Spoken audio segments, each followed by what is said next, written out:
You're listening to a special presentation from Night of the Living podcast, Zoned Out, the Twilight Zone, revisited with Freddy and Joe.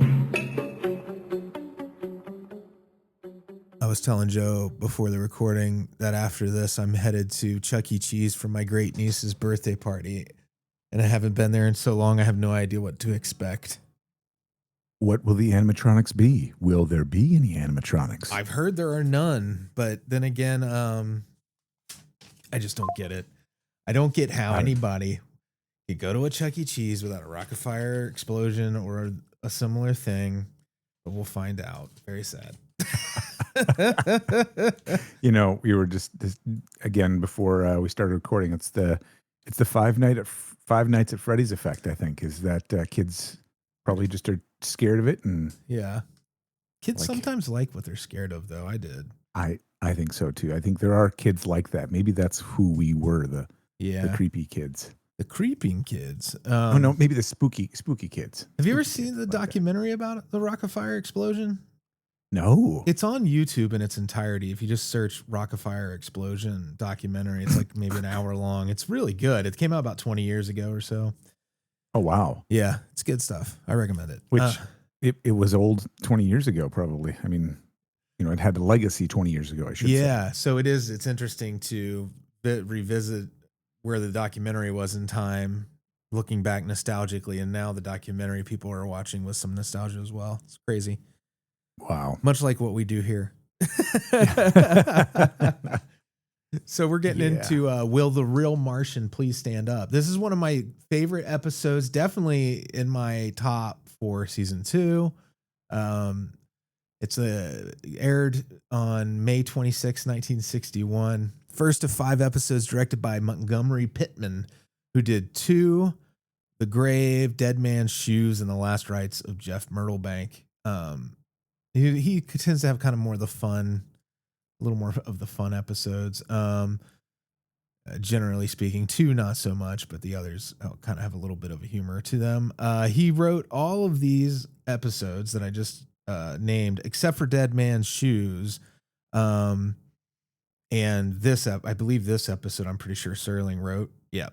So, so otherwise this was out of the ordinary that the director would write the episodes, is why I bring it up. Now, people called him Monty Pittman. Monty. He worked from the early, like the 1950s, early 60s, and then he became an actor, and he still kept writing. It's just interesting to me. He worked for Warner Brothers Television too, besides the Twilight Zone, but he was only 45 when he died of cancer, yet he did all these things. So use your time wisely on this planet, y'all. The draft that Serling wrote this in the first draft, he called Night of the Big Rain, which not nearly as good a title, still decent. And then he renamed it to Nobody Here But Us Martians. Fits the tone a little more.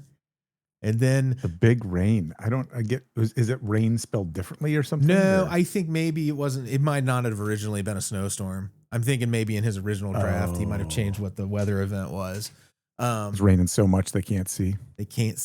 And what I thought was interesting too is that it seems like this was kind of influenced. I don't know if he blatantly said this at any point, but that The Thing from Another World, or the short story Who Goes There, that came out back in the 30s, I think.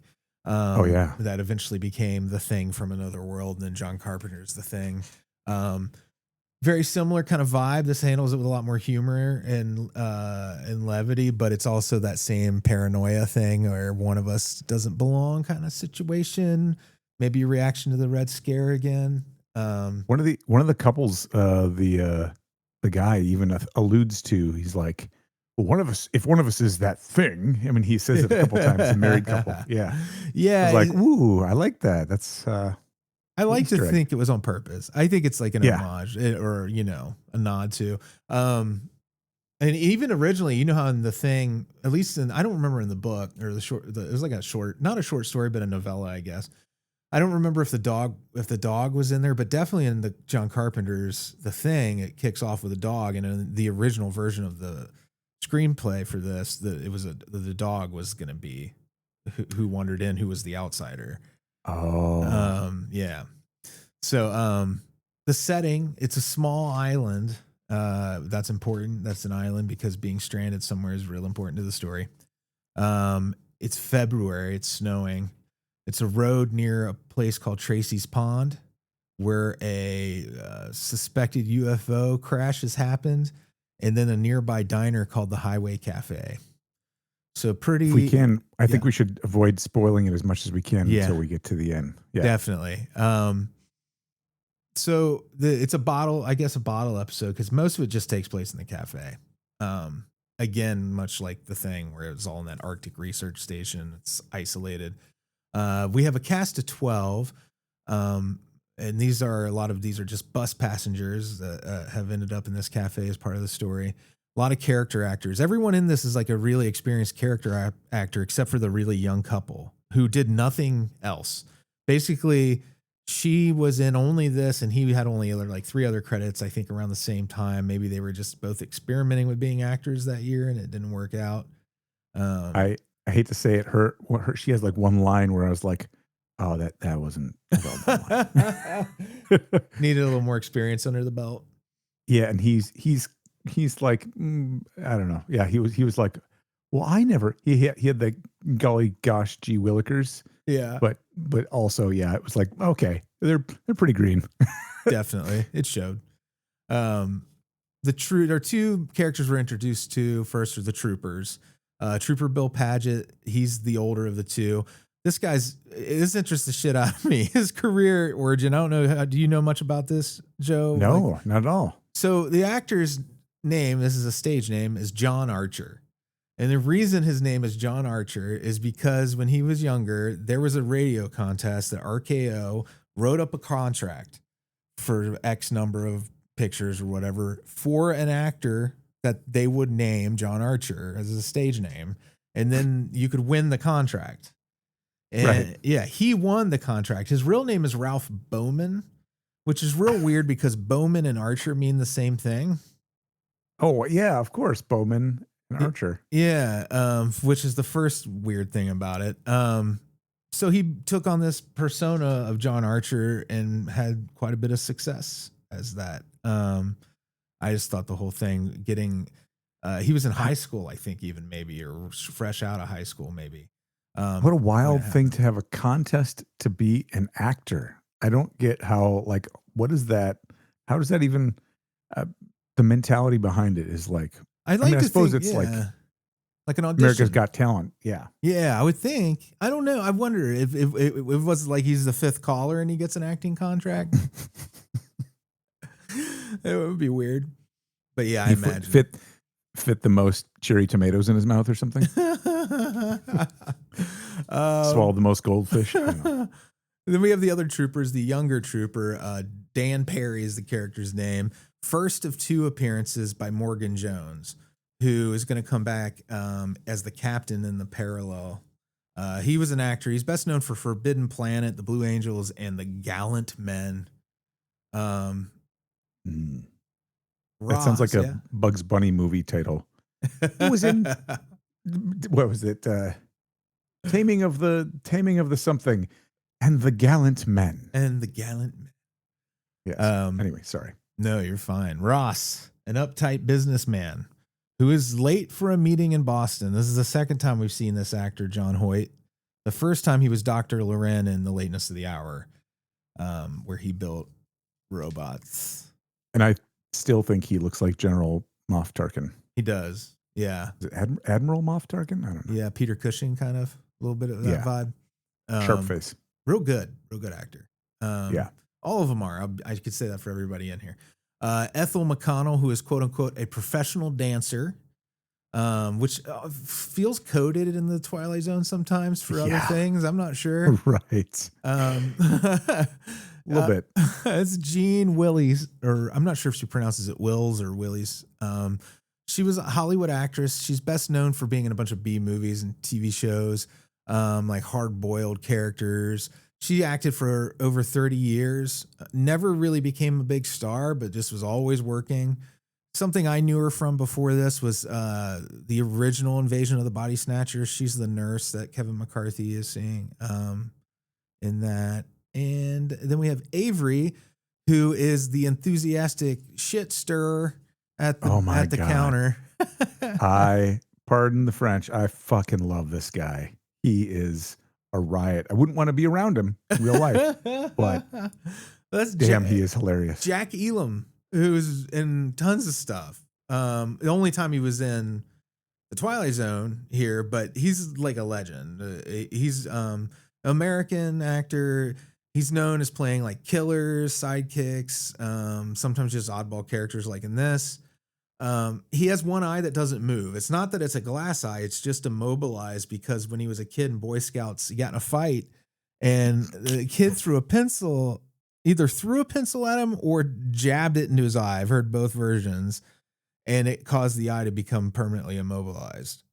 Wow. Yeah. That's painful and crazy. And I also heard that he was an accountant, and the way he got into acting, did you know that? Is that part of your, because no, go ahead. I know it, but go ahead. Yeah. Yeah. He got into acting because he was an accountant, and in exchange for his accounting services, he's been told that if he keeps staring at not spreadsheets, computer spreadsheets, but the actual paper ones, the stuff is so small that he would likely go blind. And so he traded his accounting services, which was actually pretty lucrative, for a 3-picture deal or something as a heavy in one of the Westerns or something. Yeah, he did Westerns early. He was smart about it. Like he managed to make that transition where he was doing less and less like accounting work and trading it off until he replaced his career at piecemeal. That's awesome. Which is true. You know, it sounds extraordinary. And I think the extraordinary part is the reason why he did it was the blindness thing. What motivated him. But that's so true. I think of so many actors that they wait tables, they do something and they blend it in. It's a blended profession for so long, sometimes forever. I heard Amy Sedaris was still like wait tables, at some of her peaks of success, just because I think that was for her more something she just felt like doing for fun. But it can feel like he keeps you grounded or gives you material. I mean, it's like where a lot of that stuff I think comes from in some cases. That's true. You need to have real world experiences if you're an artist. Can't create art in a vacuum. Yeah. I like one thing he had, one quote. I see if I can find it now again, I looked up him because I was like, okay, I got to find out who he is and like what his whole story is. My dad loved Jack Elam. That's probably only reason I knew him is my dad. He's just hilarious. And I can't find the quote now. Let me see if I can find it. While you're looking for that, why don't you tell me how old would you guess he was when they made this episode, or do you already know? Oh, no, I don't know. And I know he wasn't old, but he's cast as the old timer, right? Yeah. Now, there is some old age makeup on him in it, which was done by William Tuttle, who not huge, but pretty darn successful in the FX field. He worked on Logan's Run, Young Frankenstein, and North by Northwest. So he was a big deal at that time. Yeah. William Tuttle was. He did the makeup. But okay, here we go. The age, he's 40 when they filmed this. Yeah. And I mean, there's only so much old makeup can do, but I think he had a face that he just been through so much probably by that point with health and everything else that he was dealing with, when you're in I've done accounting work myself, and it's not really easy on your body in a way because you're always sitting and staring at stuff for long. You're having to concentrate, right? Yeah, like and focus concentrating. Yeah, the whole time. Yeah, so it can wear you down. I can't find the quote anymore, but it was like, here's the career of a character actor. He goes, "Who's Jack Elam? Get Jack Elam. Get a Jack Elam type. Get a young Jack Elam. Who's Jack Elam?" I love that because he's describing like the arc of a career there. Like if you're successful, that you're known until people don't know you, or you're known until they try to replace you with somebody they can afford. And then they try to replace you with a younger version of yourself. And then ultimately no one knows who you are, so you don't matter anymore. It was just so good. Such a great quote. I couldn't resist. It's so true. We do the convention circuit regularly, and you see that arc for people all the time where they sometimes end up in the convention circuit because it is the only way they can make a living. And at one time they were, turning down offers all over the place. And now Right. they live on autographs. Nuts. Oh, It's a very that's mean wild. business. Yeah. He had another great line where he's like, "You didn't figure us Martians would know nothing about the great American pastime, did you?" I've got several of his quotes in here, I think. It's just I can't wait. so good. He's really funny. We have Haley, the bartender. This is the proprietor of the Highway Cafe. We've seen Barney Phillips in the Purple Testament, a thing about machines, and we'll see him in miniatures. I love You Barney machines. Phillips. And in that one, he was the TV repairman. He's his face. He's a character, again, another character actor that's all over TV. Then we have Olmsted. This is the bus driver. The second of two appearances by William Kendis, who was Hanson in The Fever. That's the gambling episode. I think he was like one of the casino employees, but he looks like he was Bob Saget's dad. He does. He's kind of like just a no nonsense working man character. Then we have Rose Kramer, who is one half of the older couple there. Only appearance by Gertrude Flynn. She's going to come back though in the 80s reboot of the Twilight Zone. She was an actress. She was known for Funny Girl, I Want to Live, and The Barefoot Contessa. Sorry, what was that? I Want to Live, because they spell it with an exclamation point, the title. We have Peter Kramer. This is Rose's husband. Now if you're a Gen Xer, you're gonna recognize him probably from either Home Alone or Planes, Trains, and Automobiles, or any number of things where he played a sweet old man. He was on Seinfeld. He won an Emmy, I think, or at least was nominated. He has this big bushy mustache and crazy hair usually, but in this episode, he has neither of those things, so he's not as recognizable. But if you look him up, Bill Irwin, you'll know who I'm talking about. Connie Prince, this is half of that young couple, and then George Prince is her young husband. That's Jill Ellis and Ron Kipling, who really did nothing outside of this. So I think the only other things I want to mention is Rush referenced this episode on their 2112 album, and it was called I guess that was the track The Twilight Zone. I should have looked this. I can't remember, but I meant to listen to it because I wasn't familiar with the song right off the bat. But the lyrics are, "Beneath his hat, the strangeness lies. Take it off. He's got three eyes." Oh, that's awesome. Yeah. I love that. Everything. And whenever I think of Rush, like I hear those lyrics, but I hear them sung to the Trees song. Anyways, yeah. And I already mentioned some of these other things. The one thing I did note was that one of the patrons drinks 14 cups of coffee when they're checking out at the end of the episode. Yes. I believe that is Ross. Yes. Yeah. All right. Blu-ray. Oh, that's an interesting that it was Ross. Yeah. Yeah. Blu-ray commentary on if you have it, Mark Scott Zekri, the author of the Twilight Zone Companion, does it. It's a pretty good one.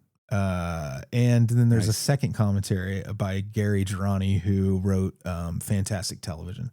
And the reason I mention him is if you want a copy in hardback of Gary Girani's Fantastic Television book, it's going to cost you almost $1,300.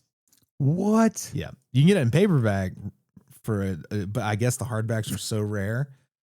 They're highly collectible. So I thought that was kind of interesting. That is wild. If I was him and I had like a box of those in my house, you're like putting one up on auction every month. Yep. Hey, we found one more. Hey, we found one more. All right. Did you want to move on, Joe? Let's do it. All right, cool. Go for it. All right. So we open up on a lovely snowy mountain pass, and there's a strange alien sound of something cosmic descending. And then the scene changes. You don't see anything other than there's kind of this serene scene. And then the scene changes to, you see a couple of like broken looking trees on the pass and the sound of trees breaking in the distance, and then like a crash sound. Then we cut to, which is actually, it was kind of it was like a wipe fade. So if you know what if Star Wars did those a lot, where you'd see it just kind of roll off, which I hadn't seen in the Twilight Zone, but maybe I haven't been looking for them. Um, and we see two state troopers discussing the scene that they're seeing. And one of them mentions that the tops of some trees have been knocked down and something crashed into a frozen pond. They later reference it as Tracy's Pond, I believe. And they're assuming it was a meteor. And so the woman who reported the issue mentioned something about calling the National Guard. So state trooper is like, all right, well, let me call it in. So he calls it in, says what they found, some broken trees and such. And the other trooper notices some tracks in the snow leading out of the pond and towards a nearby diner. So the trooper on the radio says, "Oh, well, we're going to investigate further." And I love it on the radio. The guy on the radio is like, "What's that?" He's like, "We're going to check it out." What? What? Like, we're just going to check it out. He goes, "Okay, but just so you know, the bridge is blocked off.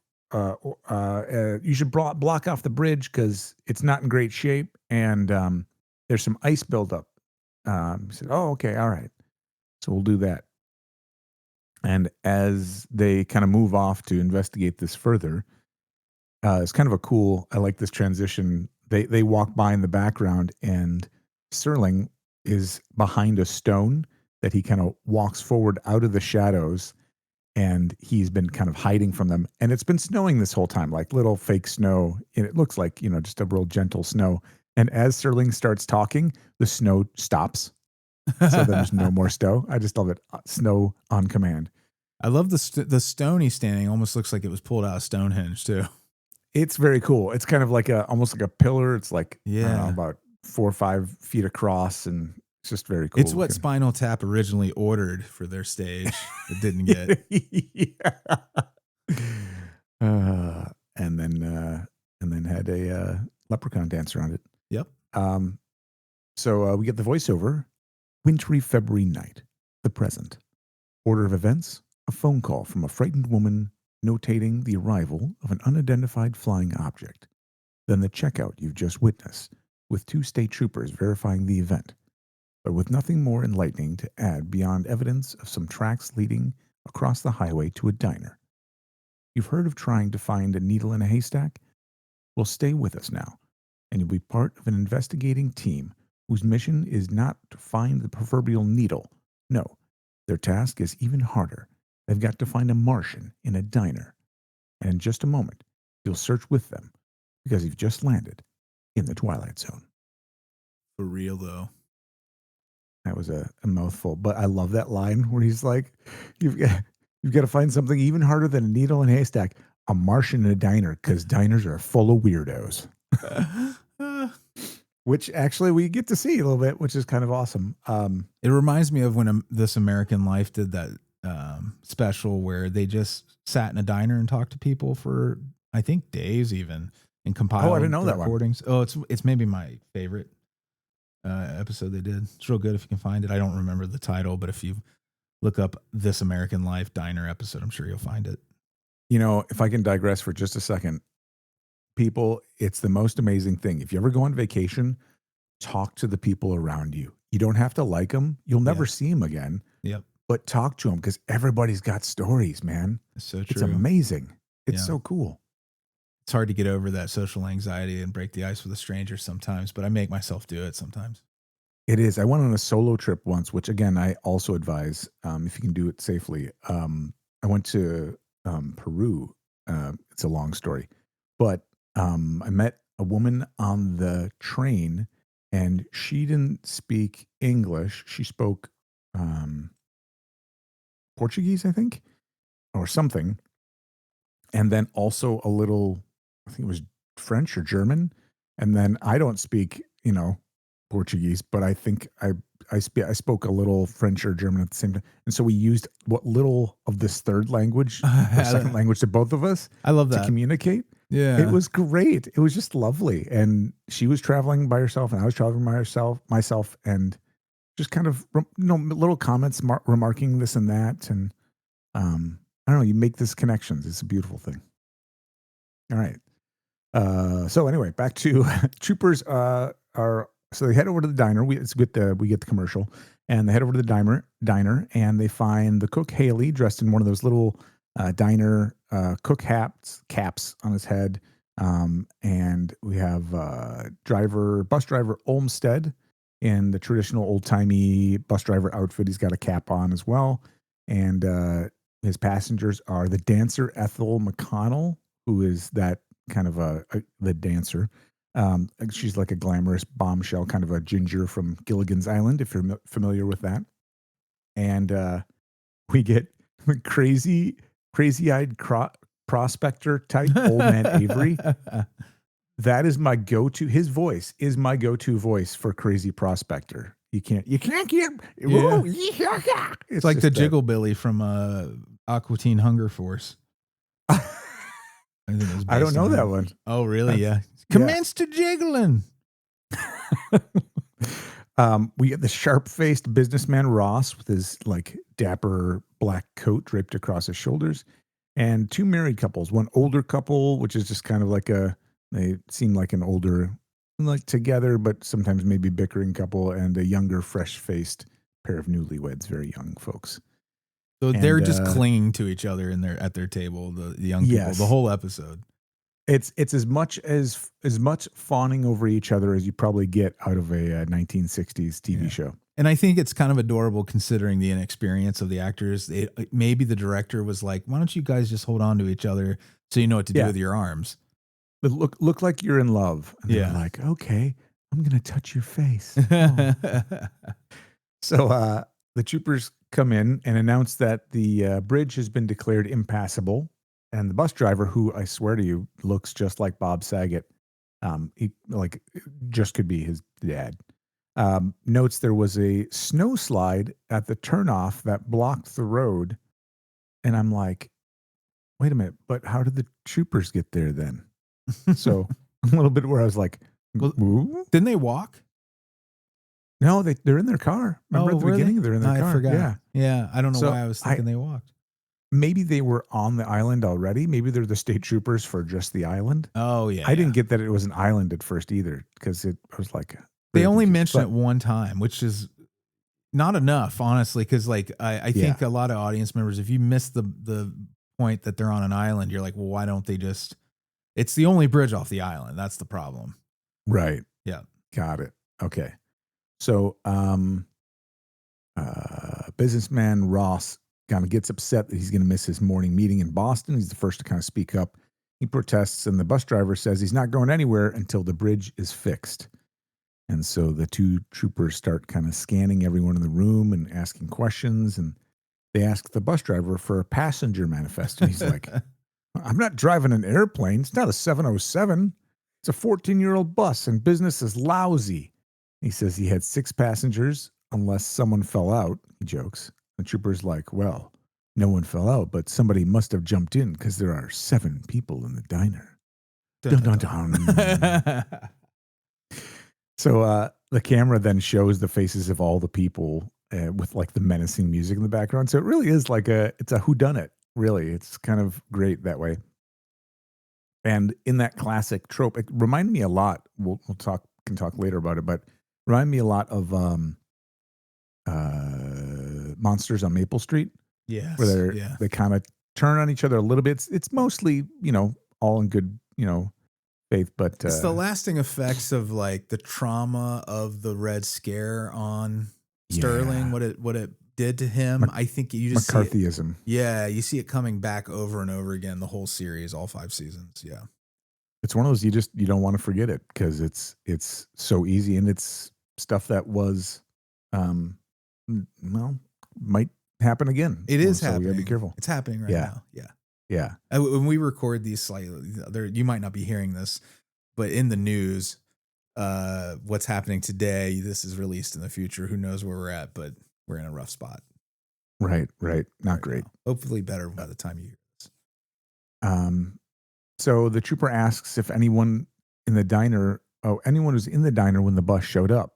And the cook Haley is like, I haven't served anyone since 11 a.m. today. And he figured the whole bunch of them got off the bus. And then the trooper does the cop thing, which makes me laugh. All right, which one of you wasn't on the bus? It's like, well, I mean, maybe that works. But I guess the Gordian knot solution is to ask first. Right. It's what's the Occam's razor, right? The Yep. simplest answer is the best. Um, so the businessman Ross says, "We were all on the bus. What kind of interrogation is this anyway? We're going to get grilled. I want to talk to a lawyer." And Avery, the this is the first time you see him. He kind of turns around from the counter, and he's just got those eyes. Oh my God! He goes, "That's a good one." At first, he wants a snowshoes, and then he wants a lawyer. And Ross dryly turns and goes, "I don't remember seeing you on the bus." Avery goes, "Well, that's quite funny, because I don't remember seeing you neither." And he winks at the bus driver. He goes, "That makes one of us a liar, don't it?" And he starts cackling, and the bus driver's cracking up too. I was like, it had to be hard not to just laugh every time that dude talked. He's so great. And Ross goes, "This is preposterous. What difference does it make who was on the bus and who wasn't?" And Avery, as he's saying this, Avery's slowly, the crazy eyed guy, slowly turning around and looking at him suspiciously. And I was like, oh. And he goes, "Oh, whether there were 6 or 7 or 120. Is this a dino or a Gestapo headquarters?" Just kind of like really pushing it. And Haley, the cook, is like, "Whoa, hey now, mister, take it easy." Turns to the trooper and he goes, "What's this all about?" So the troopers explain they got a call about 2 hours ago from a woman, excuse me, who heard something fly overhead from up there. And they're like, "Up where?" They're like, "Up there." Oh, you know. You know. Boom, boom, boom. And they goes that an unidentified flying object, something that landed in Tracy's pond and then walked to the diner. So they start discussing this idea that an alien came into the diner with them and kind of going back and forth and talking around. And Olmsted, the bus driver, says they loaded on the bus at Hook's Landing in the snow and ice, and he's not sure who got in. And then again, Avery, crazy eyes, goes, "She's just like science fiction. That's what she is. A regular Ray Bradbury. 6 humans and 1 monster from outer space." And he slowly turns to the businessman Ross. "You wouldn't happen to have an eye in the back of your head, would you?" And he starts cackling, and the bus driver laughs again. I love him. So then there's some debate, and they kind of go back and forth, and Ethel, the dancer, again, I love when Serling seemed to have respect for women in his characters, He which did, especially I for appreciate. this era in our country, 61. Yeah. Totally. There's one thing at the end that I'll mention that was a little like, oh, okay, well, I guess. Anyway, so Ethel suggests, she goes, "Well, there's one easy way to separate this." And she's like, "The couple should be cleared." She's like, they know each other, they're partners. They would know the other person. And the couples both readily agree, but then the younger ones, the gal was like, "I don't remember. Could swear you had a mole on your face." And he goes, "I've never had a mole." And then the older couple were like, "Well, we're cleared too. We're, you know," and then the woman says something like, "Yes, after 20 years, one would expect that they would know how their partner acts." And that, like, she slows down, and he's like, "Well, I think after 20 years, you would know who I am." And then they start kind of looking at each other. I don't know, just the way they said it was really well done. Again, they can tell they had experience with the kind of that slow down of like, wait, realization, maybe we are suspecting each other. And the trooper comes over to Ethel for her ID, and she claims it was sent ahead in her luggage, so she didn't have it. I was like, who are these people who do not carry their IDs? But then I was like, maybe it was a bigger thing that, like, people were like, I don't know, why would I need my license? Yeah. So, I mean, she's not driving. Right, exactly. She's riding the bus. She sent it ahead in her luggage. So, despite this, Olmsted, the bus driver, vouches for her. He's like, "How do you know?" And he's like, she's the only one I noticed. Yep. And he has a kind of a dryly like, and she's like, "Thank you." And then Avery jokes, and Ross complains about not being able to make an important meeting again, and tensions start to rise. And as they're starting to argue, the jukebox starts up all on its own and then slows down like that. And then the lights kind of fade in and out. And then Avery's like, this is weird. This is just plain weird. And we go to a commercial break, and this is sometime later now. The driver, Olmsted, the bus driver, is at a table with the dancer now, and they're kind of chatting up. And he asks if Haley, the cook, was the one who did the jukebox and the lights. He said, "Was that your deal?" He goes, and Haley goes, "Not me. I'm strictly short orders and pay your taxes. I don't know anything about science fiction. A jukebox is a jukebox, and if that thing wants to start up all on its own, you'll check with an electrical engineer." And Avery stands up, goes in front of the jukebox and salutes it. And he goes, "Take me to your leader. Take me to your leader." What a goof. It's just so good. And then he's kind of goofing, and the troopers come back in, and they say they didn't find anything, but the bridge is holding up fine. And businessman Ross snaps at the bus driver, and the bus driver kind of starts pushing back that they should go, and Olmsted's like, no, I say, I'm the one in charge. You don't boss people around in here when it's safety in the bridge and bus driving. And then the jukebox starts up again, and everybody starts stressing and arguing again, and Ross is sniping at people, and that like the lights start going in and out again, and then the sugar dispensers on top of the tables explode. And that was actually really jarring. I was not expecting that. Yeah, me neither. I forgot. Yeah. I forgot about it the episode, and I was surprised at how kind of like shocking and violent that felt. Because they were like, "Oh," as it happened. Which again, simple effect, but man, that was effective. So the troopers get everyone to sit down, and one of them's like got their gun out, and he gets a phone call, and he's like, "Yeah." And this is funny because if you imagine someone on the other end talking, he had very long pauses in between. He was like, "Yeah." Pause. "What's that you say?" Pause. Pause. "The bridge is fixed." He's like, "To shred, you say?" Yeah. So clearly no one on the other line. Anyway, he comes back and hangs up, and he goes, "The bridge is okay." And Ross goes, "Well, it's about time. Shall we go?" And Bill, the trooper Bill's like, "What do you think, Perry?" Perry's like, "We can't hold him." And Avery goes, "You're making a big mistake, officer. Big mistake. You're letting a monster out." Joe, who took the call again to know that the road was Perry, Trooper Perry. Okay. Yeah. I was trying to remember which one of them it was. Thanks. Yeah. So then Bill was the other one. And then let's see. Oh, so then Trooper Perry goes, "That may well be, old man. May well be. We can't hold somebody on suspicion of being a monster." And I was like, they kind of do that nowadays. But and then he turns to the bus driver and he goes, "You can roll them anytime you want." And Olmsted is still concerned about the instability of the bridge. But the trooper's like, "Hey, you know what? Don't worry about it. That was the county engineer on the phone. He vouched for the bridge. So we'll cross the bridge first, and then you can go across." And so everybody starts paying their bills with Haley. That's when I believe Ross steps up and has had 14 cups of coffee. Yeah, which $1.40. You gotta visit the bathroom before you get on that bus. Well, when you think about those little 1961 cups of coffee, like were not like a mug of coffee. They were like literally like 4 to 6 if you're lucky ounces fitted in them. But still, that's still a lot. That's like over 40 ounces of coffee. That guy's got to stay alert. Yeah. And he drinks them black. So, which we find out.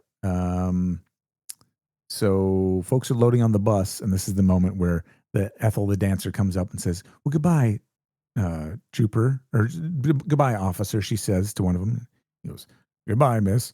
And she turns to walk up the stairs of the bus, and both the trooper and the bus driver like turn their heads and lean in to watch her walk up. I'm like, okay, guys, come on. That's where I was like, all right. Funny. Well, although I like that they're all the men do it, even really at one point or another in that scene. Yeah. And then it's a good joke though, because it's just like these guys are just a bunch of regular old dirt bags.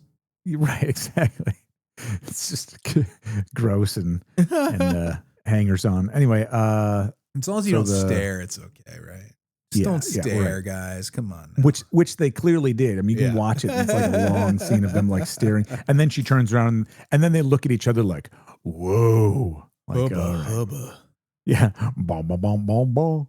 Anyway, um, so sometimes, so we clip to another scene, and this is sometime later again, and we're back in the diner, and the jukebox starts playing a tune all over its own, and we see Haley in there, and we see Ross walk up to the diner. A man in Ross's coat walk up to the diner, and he goes in and asks for a coffee, black, and he doesn't turn around immediately.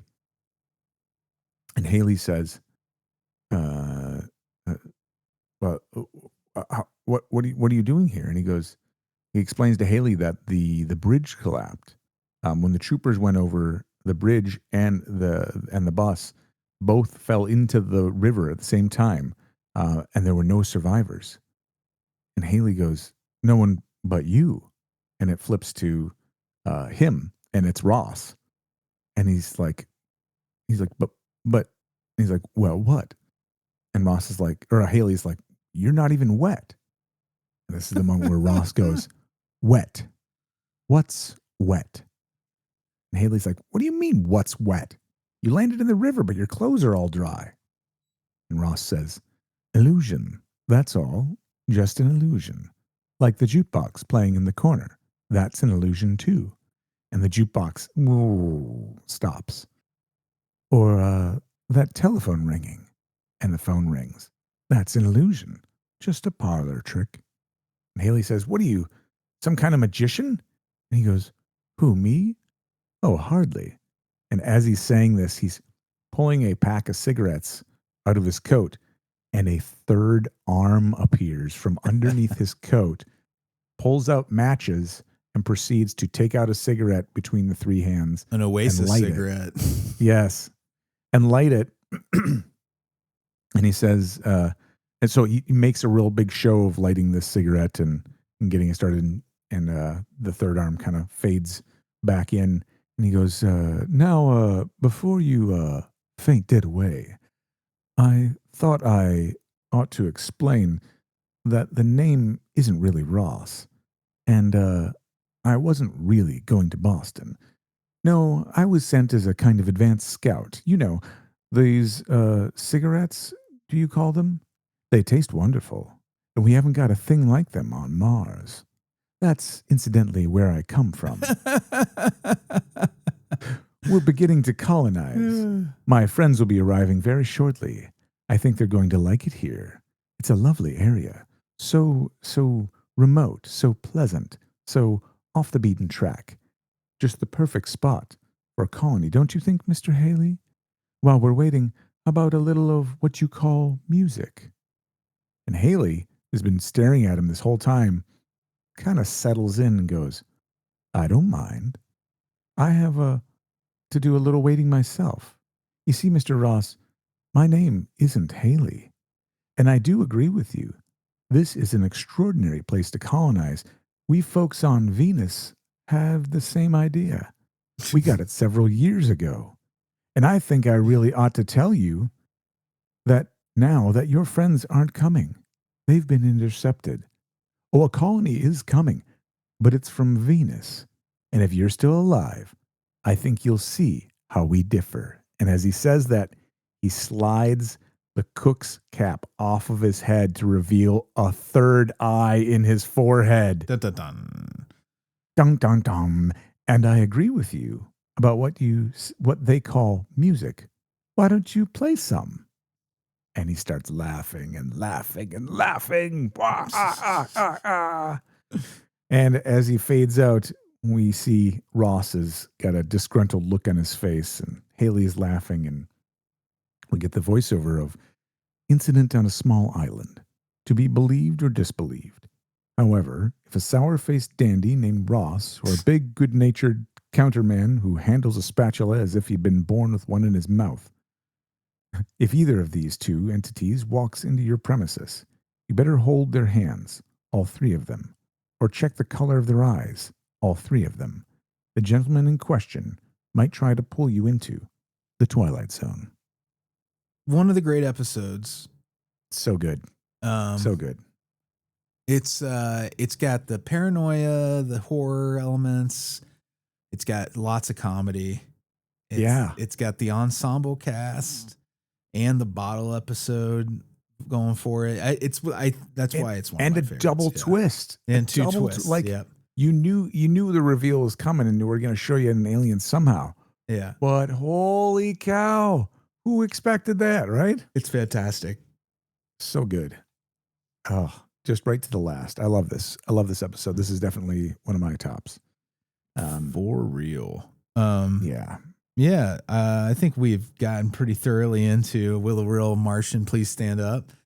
That's a good summary. We got next up is a big one that I think you're a big fan of, right? The Obsolete Man.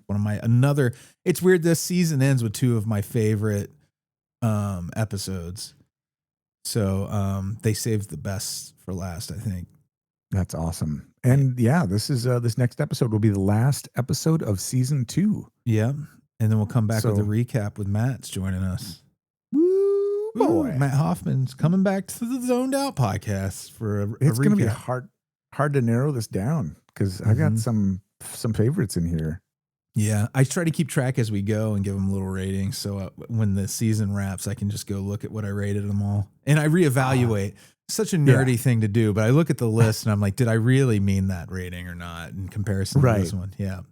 Sometimes you see it and it hits you different or it sticks with you or something like that. But it's hard to because some of these, like this episode, for instance, or Eye of the Beholder, both very iconic. And we'll get into this when we do the recap, but it's like it's hard to separate but did I really enjoy it from the recap or from the classicness of it. So all right, we'll be back in 1 week's time with the Obsolete Man. Thanks so much, y'all. Thanks, everybody.